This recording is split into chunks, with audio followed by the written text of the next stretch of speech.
Good evening. Welcome to the May 25th Finance and Operations Committee virtual meeting.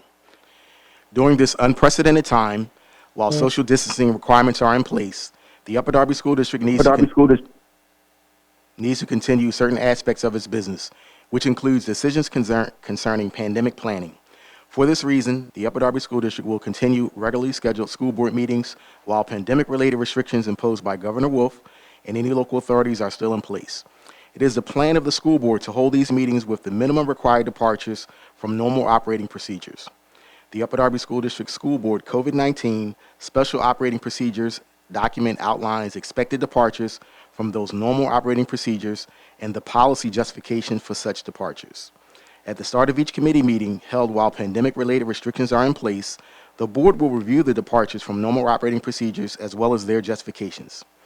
While social distancing requirements are in place, the Upper Darby School District School Board finds it necessary to hold virtual school board and school board committee meetings to complete required business. These virtual meetings will allow for public viewing and participation. Following practices already in place for regular meetings, all virtual school board meetings, in addition to allowing near real-time public viewing and participation, will be recorded and the recordings made available after the meeting. In order to hold virtual school board meetings, adjustments need to be made following existing board policy.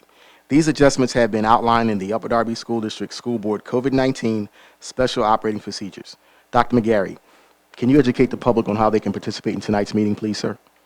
Sure. Board President Brown, thank you very much. And to the members of the public that are joining us tonight virtually, as Board President Brown stated, we have made every effort possible to make sure that our public can engage, ask comments, or provide comments and ask questions during our public forums. Tonight will be no different. We have two avenues for public participation. Tonight during our committee meetings, our first meeting will be the Finance and Operations Committee meeting. Each agenda item will be presented. Once the board has commented or asked questions, then we'll open it up to the public. Please make sure if you're commenting on a Finance and Operations agenda item, please provide an email to committee questions, that's plural, committee questions at upperdarbysd.org. Please provide your name, your address, and the specific agenda item that you'd like to comment on or ask a question. The board will take that into consideration prior to moving forward from one meeting to the next. You can also phone in your question or comment to 610-789-7200, extension 2000. Again, please leave your name, address, and the specific report or agenda item you would like to comment on or ask a question. The board will direct that either to another board member or to the administration to provide an appropriate response.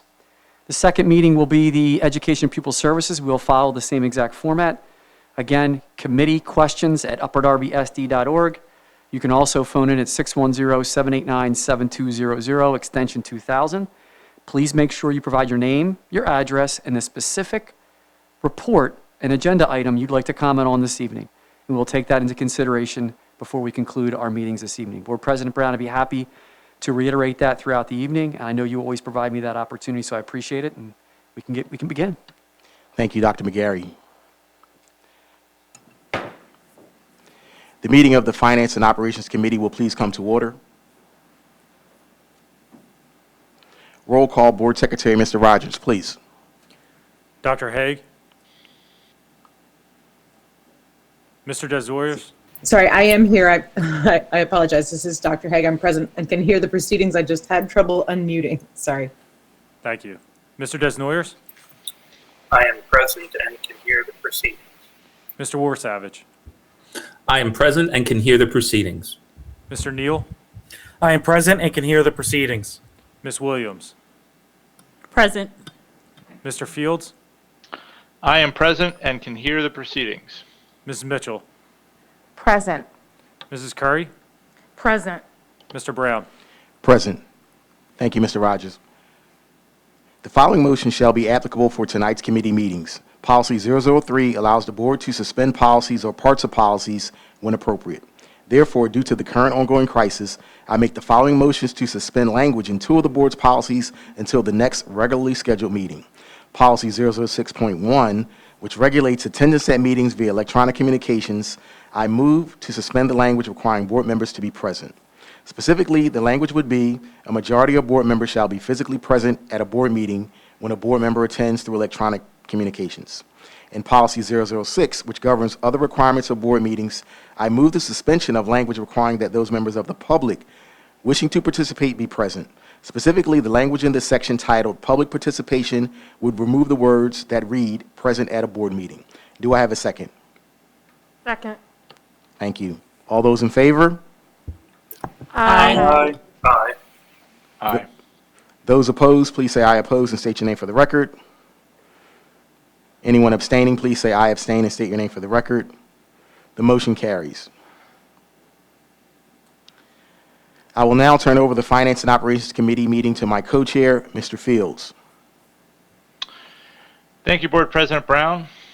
Mr. Rogers, please begin with an overview of your agenda items for this evening, and feel free to go right into the presentations after you complete the agenda. Thank you. Tonight we have two agenda items. The first up is titled Safe Routes to School Initiative, which will require board action. So tonight, the district administration will share its recommendation to investigate, review, and document safe walking paths to all of the Upper Darby School District, for all Upper Darby School District students through a consulting service firm. The final deliverable for the project is a school-based map that includes transportation eligibility boundaries, safe walking paths, crossing guard locations, and PennDOT-approved hazardous roads. And this item correlates with Goal 1 of the Upper Darby School District Comprehensive Plan. The next item up is an update of the 2021-2022 budget, and this is just informational. We'll present an update to the next year's budget, and the presentation will revisit timelines, historical data, and any potential changes to the final budget. So first up, we'll go to the Safe Routes to School Initiative, which will be presented by our Supervisor of Transportation, Forrest Harbour. Good evening. My name is Forrest Tarver. I oversee the Department of Transportation Services with the Upper Darby School District. This evening, we will be reviewing the Safe Routes to School initiative.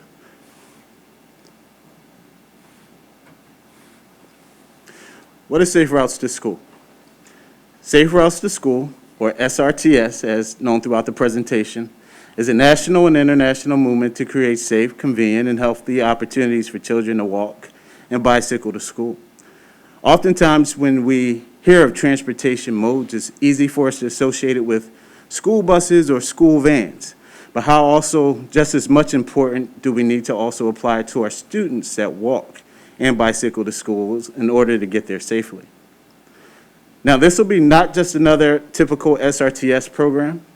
The transportation team will be working to actually tailor it to specific needs that actually fit Upper Darby School District. Now, some of our main objectives would actually be to promote safe walking routes for all Upper Darby students, evaluate the current crossing guard locations and optimize assignments based on data, but also, as important, community feedback, and also create a user-friendly document for all users, which means that basically we'll be putting the information in the hands of the ones that need to use it the most. Now, the things that we'll review to actually come up with this will be the boundaries of each school, walk zone and bus zone, land use, demographic data, traffic volumes, crash locations based on the 5-year data, crime hotspots, transit routes, crossing guard locations, sidewalks, and crosswalks. Now, it's important because we're including all community members.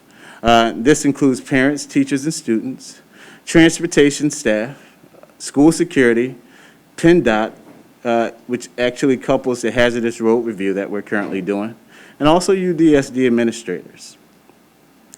Deliverables that we'll actually get from it are a report of the methodologies, how did we arrive at it, what supporting data we actually observed, and we'll review the process of it, the summary of findings, shape files for eligibility, and also communication to schools and parents.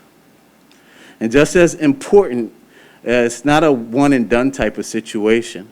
This information will actually need to be updated and maintained over time, just as we introduce other schools, other neighborhoods, developments, and all the above, all encompassing in the township that we live in. Now, some key considerations.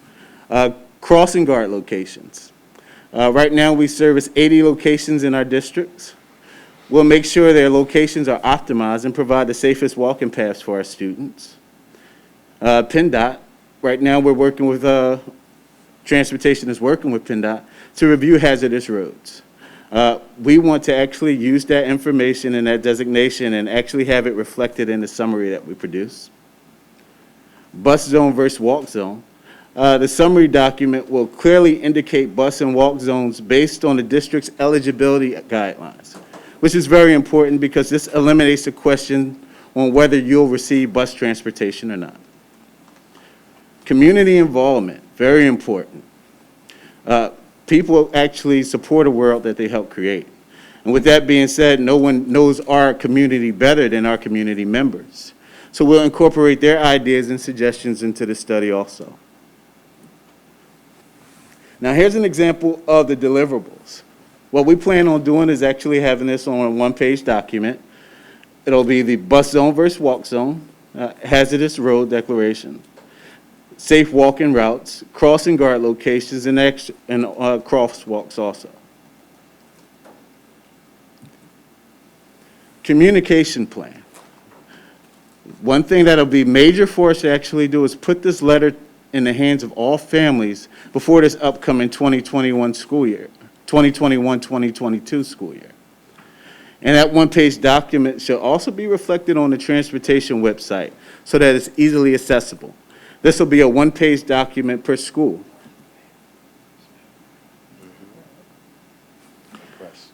Now, we actually plan on working with CH Planning. This is a Philadelphia-based transportation and infrastructure consultant firm. Mrs. Hicks is the principal in CH Planning and certified DBE, MBE, and also WBE firm with over 30 years of transportation and infrastructure experience. This concludes the presentation. Let me ask if any members of the board have a question. Thanks for the presentation, Mr. Tarver. This sounds great. I just wanted some understanding of is this a totally new initiative? Have we done this before? Can you give us sort of some context on how regularly this is done, whether we are required to do this or we're doing it of our just sort of our own volition? And then also, I don't see anything about cost in it. All right. This actually is not a new initiative, although it's new to the Upper Darby School District. It's actually being driven in a lot of cities at this point. They're working along with PennDOT as well as different engineering firms just to develop a safe way for the students to get to and from school. And it's also to promote walking as well as bicycling. So it's something that we want to actually be involved with. It's been around for some time now, and different people actually communicated out to, expand the information out to working on different projects as far as land and all the above. But what we're actually looking at it specifically for is to make sure that we come up with safe walking paths for our students. Forrest, my add. So Dr. Heck, so this project is going to be a compilation of all the important data in transportation services. So we have documentations on who's getting bused, who's not getting bused, PennDOT hazardous, the walking zones, and the crossing guard information.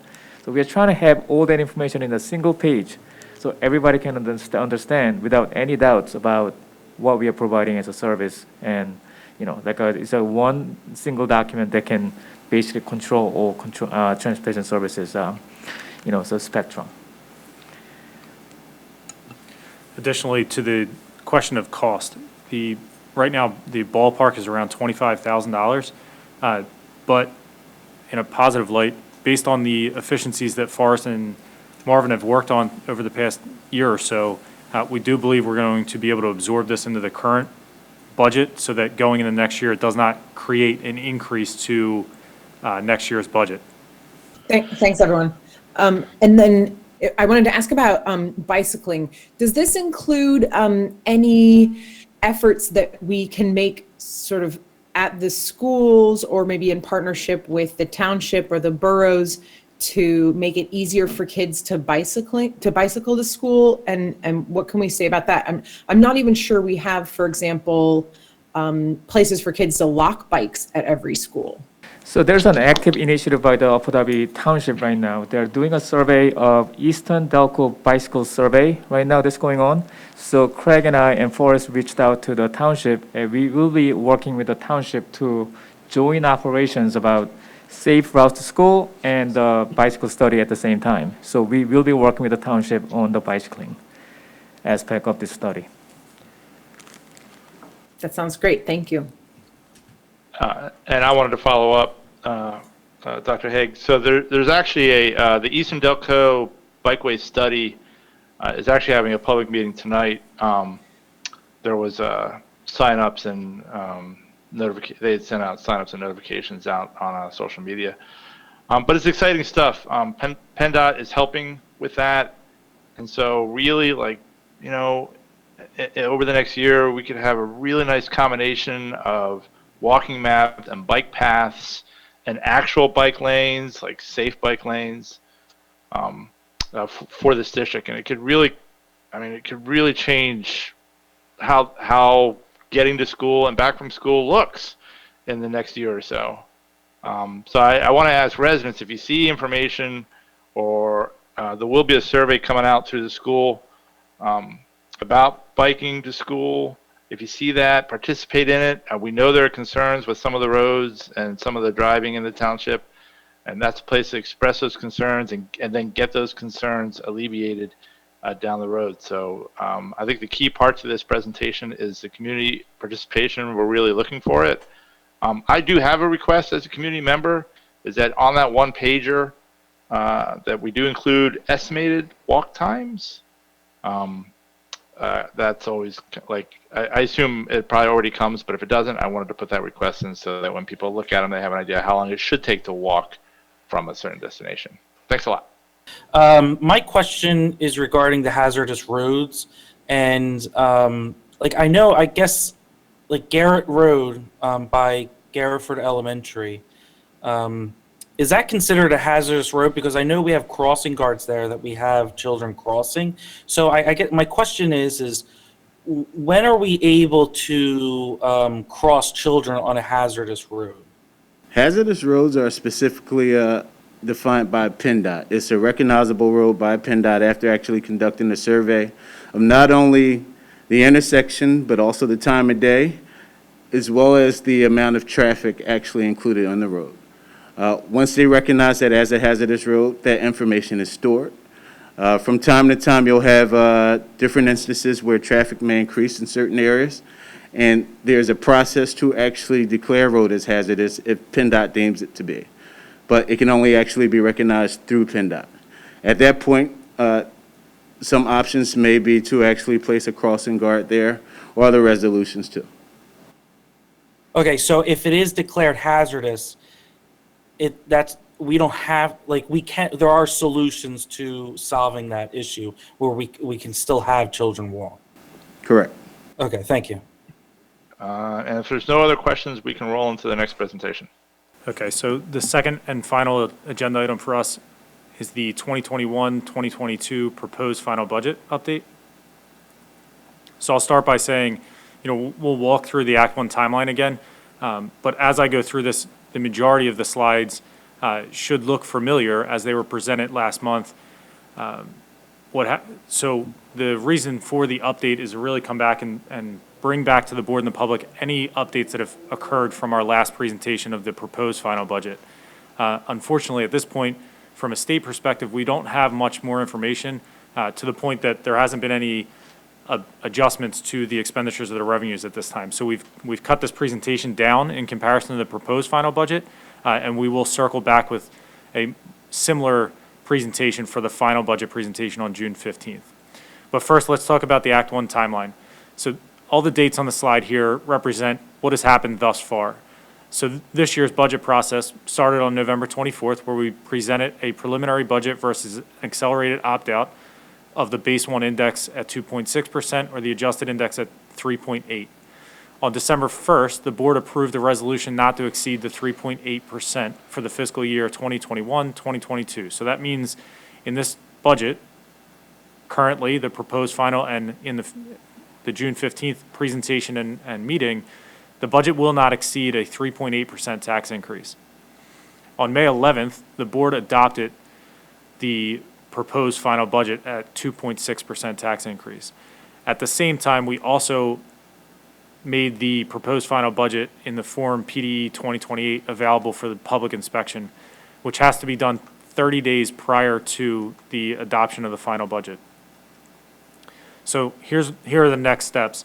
No later than June 5th, we'll post an ad in the paper for a notice of an intent to adopt the final budget, which has to be done 10 days prior to the approval of the final budget.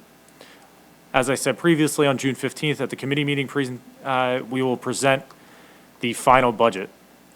Immediately following the committee meetings, we'll hold a special voting meeting where the board will vote on the final budget.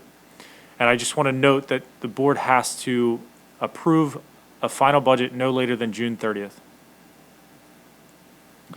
So we're just revisiting again here, showing historically what has transpired throughout the district year to year for tax increases. In the yellow is what actually occurred. The line under that is the base index and then the adjusted index. So you can see from 2016-17 all the way up to the current school year and the actual taxes. You'll note, and we've discussed this in the past before, in 2016-17, the district implemented a 0% tax increase. So there's been conversation publicly about what that does to a budget as you move forward beyond that year. So in this case, you'll see on this slide, we went back to the 2015-16 budget and compared all the way forward, and you'll see in 2015-16, the district used $2.5 million to bounce their fund balance. In that first year, that 0% tax increase, we needed to use $6.5 million to bounce the fund balance. And this is similar to the presentation we gave last month for the proposed final budget. But what you see is when you have a 0% tax increase, you obviously are not producing any additional revenue. And lately, or in the past 5 years, there hasn't been a dramatic increase to state funding or federal funding. And actually, the past year was level funded, and we're projecting level funding again this year. But as you move through those years, you can see fluctuation in the use of fund balance to bounce our budget. We've done a great job at trying to reduce expenditures where possible so we can start closing that gap, which all the way up to the 2020, 2021, the current school year, we got it down to $5.3 million use of fund balance. So this is a new slide compared to the proposed final budget to kind of show visually what did that impact actually look like for a 0% tax increase. So what's being compared here is the actual budgeted revenue, what occurred in that given year. And then the line down shows projected budgeted revenue. And what that projected would have been, we used as a basis. Instead of having a 0% tax increase in 16-17, if we were to just go to the actual index, and then not the adjusted, but the base index, and that was just for 16-17, and then use the same tax increases for all the other years, 17-18, 18-19, 19-20, and 2021. And then also use the proposed increase of 2.6 in the current or the next year's budget. So you'll see just quickly where it shows variance, lost tax revenue. Started zero because there was no change in 15-16. If you were to have increased taxes to the base index, we lost almost $2.3 million in revenue that year by going to 0%. So, in the moment, it helped bounce a one-year budget. But as you see, each year it continues to compound.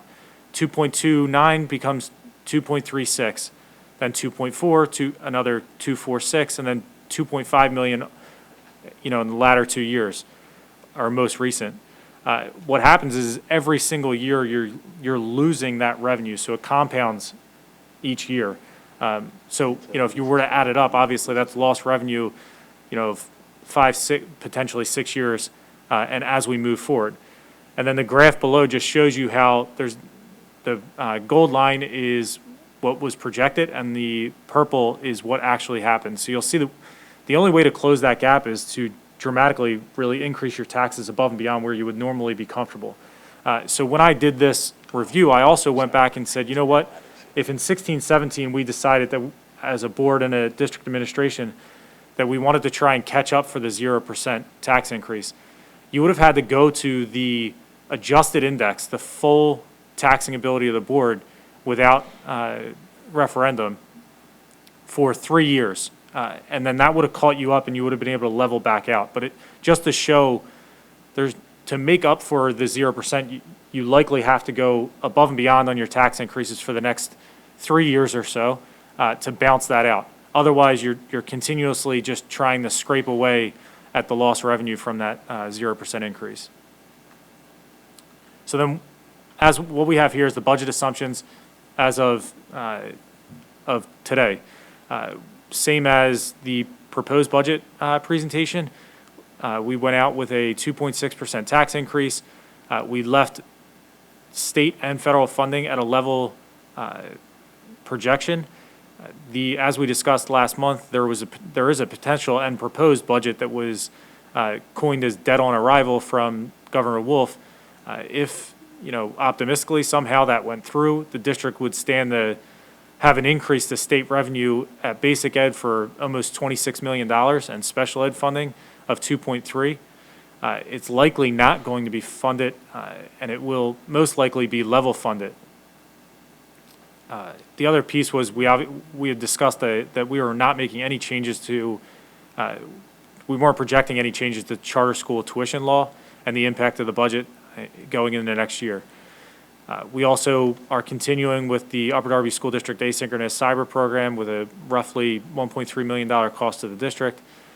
We also included the 2021 bond issuance for capital projects and improvements, including the addition, renovation of Aronimink, the new project over at 8201 for a central administration office and transportation maintenance building. And then I'd also like to note that we did not include the ESSER funding as we're still working through the details and then discussing how to present that in a budget so it doesn't create major variances from a year-to-year comparison as we move forward. Again, so here's the proposed final budget, same presentation slide from last month again, and we'll just go through 21-22 showing the $209 million in revenue, net of the proposed tax increase.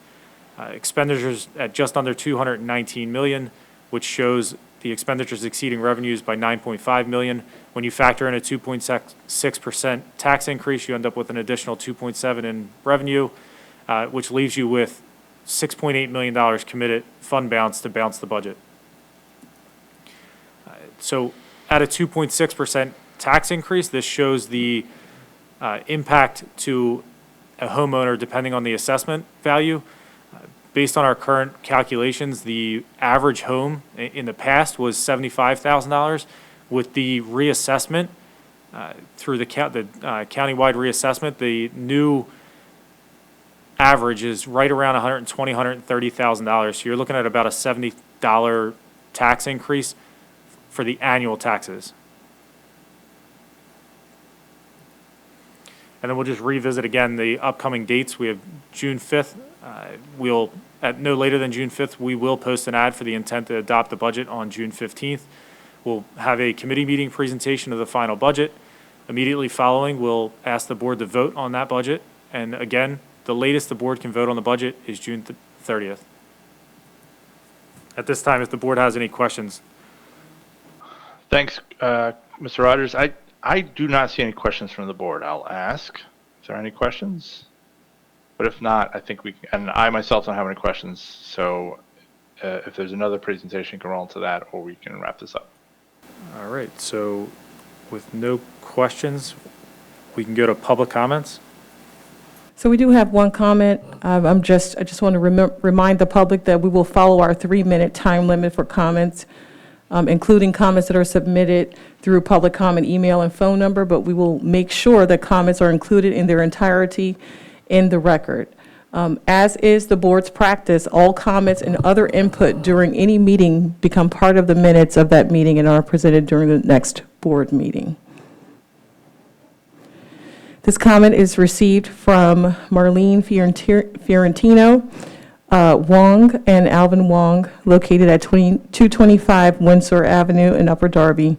This comment was received on the 25th at 10:03 a.m. via email regarding Finance and Operations Agenda Item Number 1. The comment begins, I just saw the communication about tonight's meeting and the item for sale routes to school initiative. This is very timely as I have recently reached out on safety concerns. We're most likely unable to attend to a variety of commitments. First, I will say that I have enjoyed the stress-free virtual schooling days of not worrying about these traffic concerns. It is definitely a pro in the light of the pandemic and one that has probably made multiple families consider virtual schooling in the future. If the district and township is not able or willing to act on these safety concerns, virtual school, not without its own unique pros and cons, may be a solution for many families. We are very concerned and have multiple safety concerns as we have 5 children in district, Highland Park, Beverly Hills, and Upper Darby. All are attending in the hybrid cohorts. To summarize the concerns we contacted Dr. McGarry and Mr. Nee about in this past month, there are 2 main issues with the school zones. Number 1, vehicles are constantly running lights and speeding through actively flashing school zones. With less bus transportation, probably a problem for others, but we're always zoned walkers, so I cannot speak to that. The increased number of students walking, this is an accident or a tragedy about to happen. We would like a rotated police marked and unmarked presence between all schools during arrival and departure times to help enforce the school zones. Please ticket offenders. This has rarely happened, if at all, this school year. Just an example from today, I was cut off this morning, 5/25/21, while driving children to Highland Park by a driver illegally turning left from the right-hand lane onto Westchester Pike. I was in left-hand turning lane on Park Avenue by the Wawa. The driver sped through the school zone and even worse into Highland Park's lot to drop off his or her child. I let Highland Park security, who opened the door to get my kids out, know what had happened, as the vehicle was right in front of me in the school, not that they can enforce traffic laws, and they were aware of this problem as well. Number 2, no school zone flashing lights at BH on Garrett. This is a very heavy traffic area with multiple lanes of vehicular traffic and the trolley tracks. I contacted both Margot Davidson and Mike Zabel's office, as I was referred to by Mr. Nee last week. Davidson's office never responded to me. Mike Zabel's office immediately returned my call and contacted the township as well. Zabel's office said that it was the township's responsibility to contact PennDOT and to get the lights installed on Garrett in front of BH. And that terminates our 3 minutes at that time. Regarding this comment, I'd like to add for the record that Mr. Marvin Lee telephoned and emailed Ms. Wong regarding her comments. Thank you. Thank you, Rhonda. So I had a really nice conversation with Ms. Fiorentino this afternoon. So there are 4 issues that we are trying to address here. Number 1, the vehicle running lights and the speeding on Garrett in front of the Beverly Hills. So we immediately reached out to the Upper Darby Police Department through our security office. So we will keep an eye out for that issue. Number 2, no flashing school zone flasher at the Beverly Hills. We are aware of this issue. Because PennDOT highway occupancy permit is required, because district was planning on addressing this issue through the field and track renovation project. But Ms. Fiorentino also notified that township is also having a work order open for this item. So no matter who does it, we're going to take care of this issue. Number 3, crossing guard locations. So one of the main objectives of the Safe Route to School initiative is to optimize the crossing guard locations. So we will address this issue as well. Number 4, she talked about the Highland Park upper playground and signage issues. So our maintenance manager, Tim Leaf, and our procurement supervisor, Joe McGilvery, are already working on putting the sign up. So number 1 sign we're going to have up is the stop sign, and number 2, we're going to have a be aware of children sign on site. So we will address this issue, and the sign is going to be up in the next several days. I also promised that I will reach back out to Ms. Fiorentino by phone call next week, so I will call her back next week.